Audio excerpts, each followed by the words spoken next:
Power કંપનીઓ ફોકસમાં છે, ખાસ કરીને એનએચપીસી અને ટાટા પાવર બંને પર જ આપણને બ્રોકરેજ રિપોર્ટ આવતા જોવા મળ્યા છે અને ત્યારબાદ આપણને એક સારી એવી પોઝિટિવ ઝોનમાં બંને જ કાઉન્ટર કામ કરતા પણ જોવા મળી રહ્યા છે.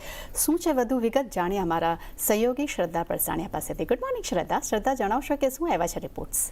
જી, તો સૌથી પહેલાં એનએચપીસીની વાત કરીએ. CLSAનો રિપોર્ટ આવ્યો છે. તેઓએ અપગ્રેડ કરીને હાઈ કન્વિક્શન આઉટ પરફોર્મના રેટિંગ આપ્યા છે.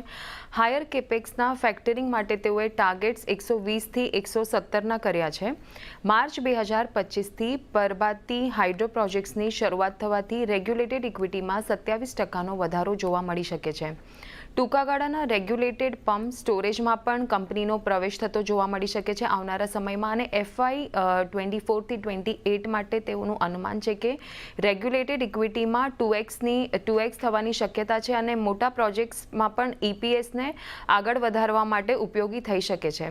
ત્યારબાદ ટાટા પાવર પર HSBCનો રિપોર્ટ છે, તેના પર નજર કરીએ તો તેઓએ અપગ્રેડ કરીને રિડ્યુસથી હોલ્ડની રેટિંગ આપી છે અને ટાર્ગેટ 300થી વધારીને 345ના કર્યા છે.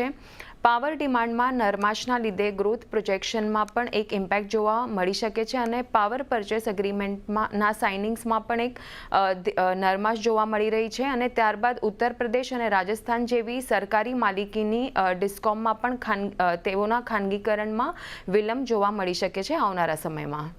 થેન્ક યુ શ્રદ્ધા, અમારી સાથે જોડાવા બદલ અને વિગત શેર કરવા બદલ. રુચિ